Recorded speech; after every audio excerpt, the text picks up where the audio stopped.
Salut à toi, routier passionné. Dans cette vidéo, nous allons parler du calme olympien qui me caractérise. Je plaisante, même moi j'y crois pas. Non, blague à part. Je parle pour les gens qui me commentent, mais comment fais-tu pour rester calme? Comment fais-tu pour pas insulter? Pourquoi on n'entend jamais les trompettes? Pourquoi? Installe-toi, je t'explique. Alors, il faut bien remettre dans le contexte comment je fais mes vidéos.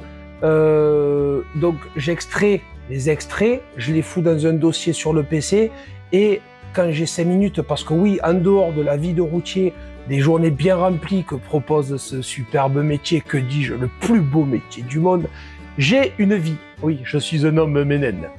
Oui, la famille, la maison, tu galopes le lycée, le collège, un petit tour de bécane, lave les voitures, entretient le jardin, donne à manger aux tortues, j'ai 75 000 oiseaux à qui je file un petit coup de main pour arriver au printemps, à l'été tranquillou.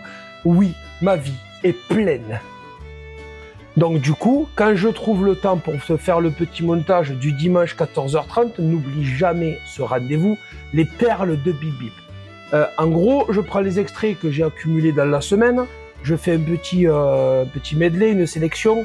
Alors de temps en temps, quand vraiment j'ai le temps, j'essaye de faire une chronologie dans la vidéo.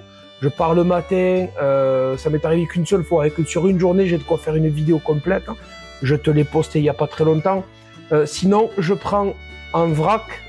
Je pense pas que c'est d'importance pour toi, pour le plaisir que tu as à regarder la vidéo. Je pense pas que ça ait d'importance pour ceux qui ne prennent pas plaisir à regarder ma vidéo, mais qui prennent un réel plaisir, chacun ses petits trucs intimes, à me casser du sucre sur le dos. Vas-y, t'inquiète, j'ai le dos large. Du coup, c'est pour t'expliquer que les vidéos sont faites à froid. Il y a des fois, ça se passe le lendemain. Il y a des fois, c'est plusieurs jours, voire plusieurs semaines après que la personne m'ait fait du caca sous le camion. Sur ça, je l'ai déjà précisé à des gens qui me disent en commentaire justement pourquoi on t'entend pas, pourquoi pas les klaxons, les trompes. En fait, je t'explique, au moment, je pense que tu demanderais à me faire interner, tu ferais un internement d'office en asile psychiatrique. Parce que en fait, c'est toujours le même contexte. Et je pense que toi, dans la voiture, ou les collègues chauffeurs, dans les camions, même les chauffeurs de bus, je sais que je les aime pas trop, mais comme d'habitude, ne mettons pas tout le monde dans le même panier, parce que chaque fois, il y a quand même des exceptions qui confirment la règle. Les gens, quand ils font ce qu'ils font là, ce que je te montre en vidéo, moi, à chaque fois, hein, je me projette ou en bécane, ou je me projette l'instant d'après si ça avait tapé, si on n'avait pas freiné, si t'as pas mis le coup de volant, si t'as pas anticipé, parce que malgré tout ce que tu peux penser des routiers, on anticipe, tu t'imagines pas à combien d'années-lumière on vous voit arriver. Sur ça, moi, chaque fois, je me dis, si ça avait frappé là, sans dire que je suis pas blanc comme neige sur la carte, mais il y a toujours le petit truc, si jamais il y a du corporel ou, plus grave, hein, je vais avoir des gros soucis, mais des très gros problèmes. Sans compter, ça, si tu as des gros problèmes, c'est minimisé, mais tu esquintes le camion, pour ceux comme moi qui ont mis 2-3 rôles, des talmus, des babettes, des autocollants, un peu de covering, des cache-moyeux, tout ça. Si tu esquintes ton matos, ça va te coûter des sous, et en dehors de ça, d'avoir des gros soucis de justice, quoi. Du coup... faudrait pas que tu sois dans la cabine avec moi à ce moment-là. Je pense que tu sautes en marche. Oui, parce que hurlement, trompe bloquée, insultes qui arrivent, je pense, depuis la préhistoire, qu'ils écrivaient des gros mots en dessin de mammouth sur les flancs des grottes. Non, je peux pas aller plus loin. Du coup, ce serait inaudible, indiffusable, censuré. Et je pense, alors ça peut en faire rire certains une ou deux fois, mais si c'était à chaque fois que tu m'entendais hurler les klaxons, je pense que ça te gonflerait et puis tu serais pas abonné à la chaîne, de plus en plus nombreux. Encore merci pour ça à tous. Et d'ailleurs, je tenais un petit message là-dessus. Je vais te mettre un graphique dans la vidéo pour te montrer un petit peu comment ça se passe dans les coulisses.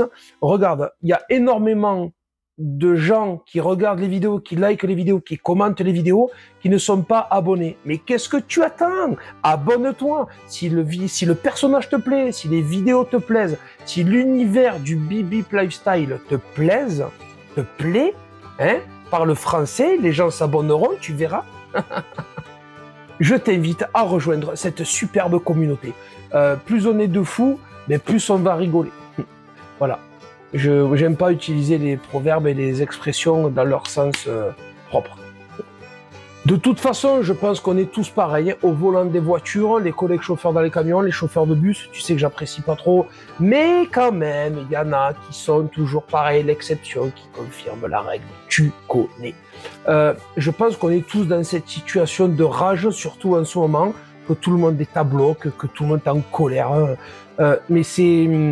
Voilà, alors peut-être qu'un jour, pourquoi pas, peut-être qu'un jour je me filmerai au volant pour te mettre une ou deux réactions sur le moment.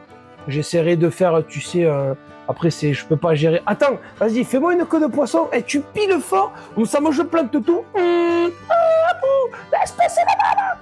Voilà, et je peux pas le programmer ça. Il faudrait que je mette mon téléphone à me filmer pendant 1 heure, tu vois, on ne sait jamais, en croisant les doigts cette fois, que quelqu'un me fasse une belle connerie. Bon, tu l'auras compris, le principe c'est de surtout te montrer ce que ça fait en camion quand les gens font du gros caca sur la route sous les cabines. C'est vraiment de cette manière, alors je compte pas faire évoluer la société, la communauté des automobiles, juste te montrer que quand vous faites quelque chose et tu te dis ouais, ça va, c'est un camion, ça passe. Ça passe parce qu'on le veut bien. Ça passe parce qu'on a le geste qu'il faut pour que ça passe. Ça passe parce qu'on anticipe. Ça passe parce qu'on est assez con pour tenir plus à nos camions qu'à un principe de j'étais devant toi, j'ai la priorité. Parce que je peux te garantir qu'il ne nous faudrait pas la boîte à gants remplie de constats. Il nous faudrait la couchette remplie, une palette de constats par jour. Donc, toujours dans ce but quasiment presque pédagogique de te montrer voilà ce que vous faites, voilà ce qu'on voit et voilà ce que ça peut donner. C'est tout. Voilà. Fin de cette vidéo parce que mine de rien, à force de parler, j'ai soif, boire devant toi, ce serait mal poli. Donc j'insiste une dernière fois, n'oublie pas la petite clochette des notifications, n'oublie pas de t'abonner si quand tu passes, tu te sens bien, que ça te plaît, tu te dis putain pourquoi pas, arrête de réfléchir, fonce, abonne-toi, viens, rejoins-nous, tu vas voir, on s'éclate. Plein de bonnes choses, prends soin de toi, la prudence au volant, réfléchis avant de faire une cagade, et bien sûr, parce que poète, camion, bonne roulade.